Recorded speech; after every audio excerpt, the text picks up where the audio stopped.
देखिए यहाँ पे हम बता रहे हैं, बताइएगा केमिकल रिएक्शन में जो एरो का हेड था, उसका राइट हैंड साइड में क्या चीज बनता था? रिएक्टेंट की प्रोडक्ट। और एरो के टेल साइड रिएक्टेंट। और रिएक्टेंट कितने टाइप का था? दो टाइप का, एक सबस्ट्रेट, दूसरा रिएजेंट। और प्रोडक्ट भी दो प्रकार का था, एक मेन प्रोडक्ट और एक आपका बाय प्रोडक्ट। फिर रिएजेंट भी दो टाइप का था, एक था इलेक्ट्रोफाइल और एक था आपका न्यूक्लियोफाइल। तो देखिए आज हम आपको इलेक्ट्रोफाइल बताने जा रहे हैं। और इलेक्ट्रोफाइल है दोस्त बार बार रिपीट होगा, बहुत सारे कॉन्सेप्ट में इलेक्ट्रोफाइल न्यूक्लियोफाइल बोलते रहेंगे। देखिए यहाँ पे इलेक्ट्रोफाइल है, तो सबसे पहले जानेंगे इलेक्ट्रोफाइल का सिंबल क्या होता है। आखिर इलेक्ट्रोफाइल को सर में दिखाएंगे कैसे। तो इलेक्ट्रोफाइल का फर्स्ट लेटर क्या है आपका? Capital E. यहाँ पर फर्स्ट लेटर कैपिटल ई लिखिए। और जब कैपिटल ई के मुंडी पर पॉजिटिव चार्ज रहेगा ना, तो वही आपका इलेक्ट्रोफाइल का सिंबल हो गया। ओके, अब पॉइंट नंबर 2 में आ रहे हैं। देखिए इलेक्ट्रोफाइल दो कंपोनेंट से मिलकर बना हुआ है। एक है आपका इलेक्ट्रो, तो इलेक्ट्रो का मतलब होता है आपका इलेक्ट्रो, और फाइल का मतलब होता है लविंग, मतलब लविंग होता है। तो इलेक्ट्रॉन लविंग स्पीसीज को बोलते हैं इलेक्ट्रोफाइल। अब देखिए स्पीसीज का मतलब होता है एटम, मॉलिक्यूल या आयन। आपको पता होगा कि सोडियम जब फ्री स्टेट में हो, जब आइसोलेटेड स्टेट में हो, जब सोडियम अकेला हो तो उसको एटम बोलते हैं। सोडियम जब क्लोरीन के साथ कंबाइन करता है तो बन जाता है मॉलिक्यूल, और जब सोडियम इलेक्ट्रॉन को लूज करता है तब बन जाता है आयन। ओके, तो स्पीसीज का मतलब हो गया आपका एटम, मॉलिक्यूल और आयन। अब देखिए इलेक्ट्रॉन लविंग स्पीसीज को बोलते हैं इलेक्ट्रोफाइल। देखिए ये इलेक्ट्रोफाइल कॉन्सेप्ट आ कहाँ से रहा? हम बताए थे आपको बहुत पहले कि एटम के सेंटर पार्ट को क्या बोलते हैं? न्यूक्लियस। और न्यूक्लियस के बाहर का रास्ता क्या होता है? सर्कुलर। इसी सर्कुलर रास्ता को सेल ऑर्बिट या एनर्जी लेवल बोलते हैं। इसी सेल ऑर्बिट या एनर्जी लेवल में प्रोटॉन पाया जाता है कि इलेक्ट्रॉन? यहाँ पर देखिए इलेक्ट्रॉन पाया जा रहा है। हम बोले कि इलेक्ट्रॉन लव कर रहे थे, इलेक्ट्रॉन किससे लव करेगा? आपका न्यूक्लियस से। ओके, तब इलेक्ट्रोफाइल में इलेक्ट्रॉन लव कर आपका न्यूक्लियस से। तो जो इलेक्ट्रॉन लविंग स्पीसीज लिखिए ना, देखिए ना इलेक्ट्रॉन के मुंडी पर नेगेटिव चार्ज है, तो नेगेटिव किससे लव करेगा? पॉजिटिव से। ओके, ये आपका इलेक्ट्रॉन लविंग स्पीसीज आपका कहलाएगा इलेक्ट्रोफाइल। अब देखिए यहाँ पे फिर आता है आपका दोस्त electron loving species electrophile. Friends electron को सबसे पहले लव हुआ किससे? न्यूक्लियस से। फिर इलेक्ट्रॉन का है ना सब प्यार हो गया किससे? न्यूक्लियस से। फिर देखिए मामला क्या होता है आगे। तो इलेक्ट्रॉन का जब प्यार हुआ तो उसका नाम था लेविस एसिड। लेविस एसिड से हुआ, लेकिन मामला गड़बड़ा गया फिर कुछ समय के बाद। लेविस एसिड से उसके बाद लेविस एसिड क्या किया? इसको एक्सेप्ट कर लिया इलेक्ट्रॉन को। लेकिन मामला गड़बड़ तब हुआ जब लेविस एसिड का दोस्त था उसके साथ धोखा हो गया। तो इलेक्ट्रॉन फिर क्या कर दिया? दे दिया धोखा। अरे कॉन्सेप्ट बोल रहे हैं। देखिए यहाँ पे ये मामला क्या हो रहा है। इलेक्ट्रॉन लविंग स्पीसीज को इलेक्ट्रोफाइल बोलते हैं। इलेक्ट्रॉन जो प्यार बोले ना, प्यार का मतलब होता है पुअर, तो इलेक्ट्रॉन पुअर स्पीसीज को हम लोग बोलेंगे इलेक्ट्रोफाइल। तो जो धोखा बोले दो, धोखा का डी से हो गया डिफिशिएंट, तो इलेक्ट्रॉन डिफिशिएंट स्पीसीज को बोलते हैं इलेक्ट्रोफाइल। फिर आपका लेविस एसिड जो इलेक्ट्रोफाइल होते हैं ना, वह लेविस एसिड कहलाते हैं। फिर एक्सेप्ट है ना, तो उसका मतलब हो गया आपका electron pair acceptor. Electron pair acceptor को बोलते हैं इलेक्ट्रोफाइल। यहाँ पर देखिए आपके सामने इलेक्ट्रॉन पुअर, इलेक्ट्रॉन डिफिशिएंट। जिसकी देखिए आप जिसके पास 8 इलेक्ट्रॉन से कम रहेगा ना, उसको बोलते हैं इलेक्ट्रॉन डिफिशिएंट मॉलिक्यूल।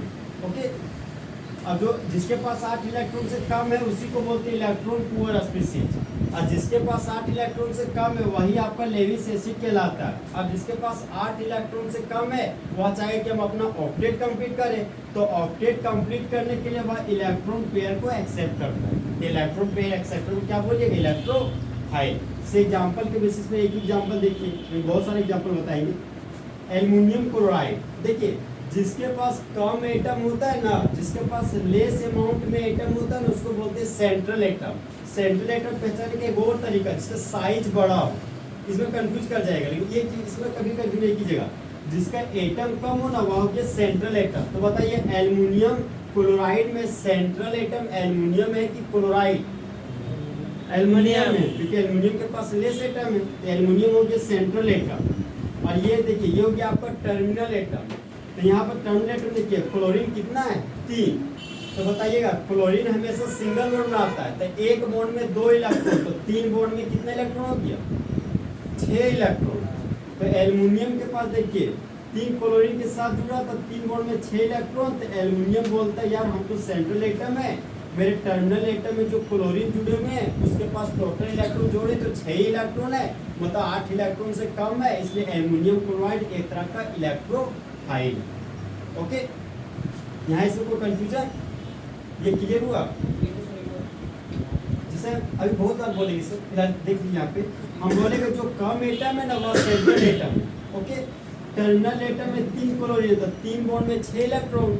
यहाँ पर सेंट्रल एटम के पास 8 इलेक्ट्रॉन से कम है, तो 8 इलेक्ट्रॉन से कम होने की वजह से इसको इलेक्ट्रॉन पुअर स्पीशीज कहते हैं, इलेक्ट्रॉन डिफिशिएंट स्पीशीज बोला जाता है, इसी को लेविस एसिड बोलते हैं।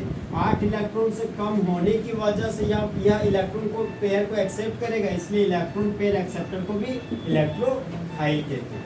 ओके, देखिए इलेक्ट्रोफाइल हेडिंग दीजिए, तो यहाँ पे इतना पॉइंट लिखिए 5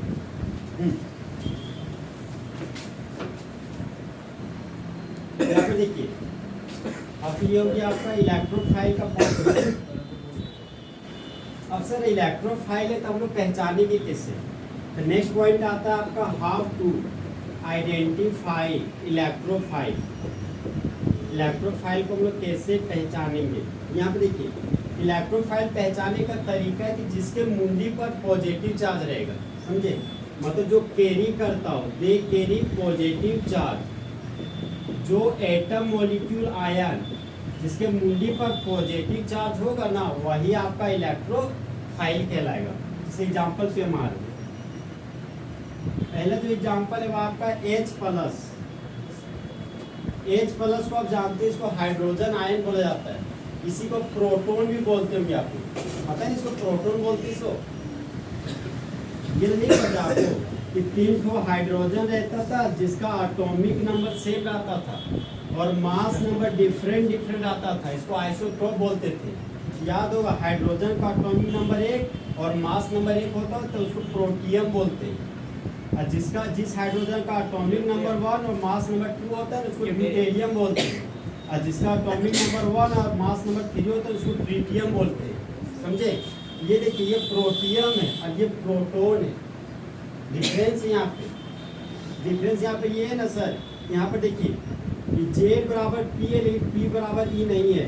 रीजन है क्योंकि ये आयन है, समझे? ये न्यूट्रल है तो Z बराबर P है, P बराबर E होगा। यहाँ पर एटॉमिक नंबर भी 1 है, प्रोटॉन का नंबर भी 1 है, इलेक्ट्रॉन का नंबर भी 1 है, लेकिन यहाँ पर गड़बड़ है। एटॉमिक नंबर 1 है, प्रोटॉन 1 है, लेकिन इलेक्ट्रॉन 1 नहीं है। अब 1 था वो भी लूज करके इलेक्ट्रॉन यहाँ पे 0 है, समझे? ये रिएक्शन में थोड़ा सा डिफरेंस है। ये हो गया आपका प्रोटॉन H+। अब देखिए यहाँ पे ये H+ आया कहाँ से? देखिए H+ है ना आपका HCl से आया हुआ है। हम बोले थे आपको क्लोरीन और हाइड्रोजन में इलेक्ट्रोनेगेटिव वैल्यू किसका ज्यादा होता है? क्लोरीन का। कितना होता है? 3, और हाइड्रोजन का 2.1।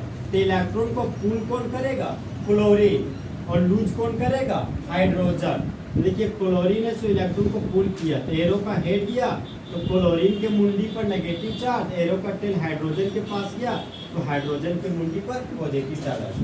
समझे? देखिए ये इलेक्ट्रोफाइल बन गया। नेक्स्ट है आपका Cl+। Cl+ को दोस्त बोलते हैं क्लोरोनियम आयन। जैसे आप Na+ जानते हैं, Na+ को क्या बोलते हैं? Sodium ion. तो देखिए जिसके नाम के अंत में इयम चाहे नियम लगा रहता है ना वह आपका केटायन कहलाता है, ठीक है ना?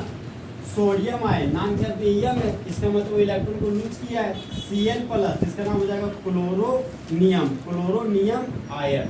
लास्ट में सिर्फ आपको आयन लगाना है, जो कि आपका क्लोरोनियम आयन। यहाँ पर देखिए क्लोरीन के मुंडी पर पॉजिटिव चार्ज है तो ये हो गया आपका इलेक्ट्रोफाइल। नेक्स्ट एग्जाम्पल आपका Br+। Br+ का नाम क्या हो सकता है? अगर Cl प्लस का नाम क्लोरोनियम आयन है तो Br प्लस का नाम क्या हो सकता है? Bromonium ion. देखिए ना, Br को ब्रोमो पॉजिटिव के लिए नियम और लास्ट में आयन बोल रहे हैं, इसका नाम क्या? Bromonium ion. और मान लिया सर I प्लस है तो I प्लस का नाम क्या होगा?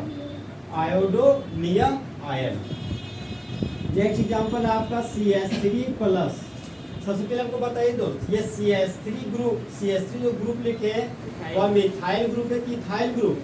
Methyl group. इसलिए मतलब बताइएगा, CH3 CH2 ग्रुप है, ये मिथाइल है कि इथाइल ग्रुप? Ethyl group. अगर CH3 CH के नीचे CH3 लगा हुआ है, ये कौन सा ग्रुप है? आइसोप्रोपाइल।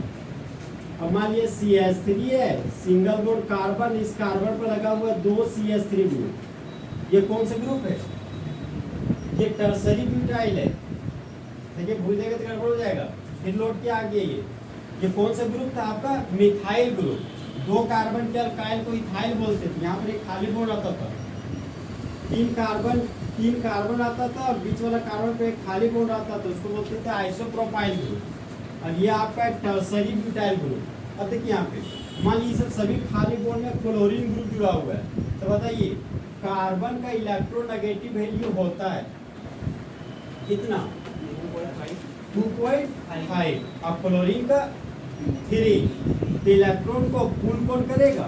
क्लोरीन। तो क्लोरीन देखिए कार्बन से इलेक्ट्रॉन को छीना, तो क्लोरीन के मुंडी पर नेगेटिव चार्ज और कार्बन के मुंडी पर क्या डेवलप हो गया? Positive charge. ये देखिए कार्बन के मुंडे पर पॉजिटिव चार्ज आ गया, तो ये बन गया आपका इलेक्ट्रोफाइल।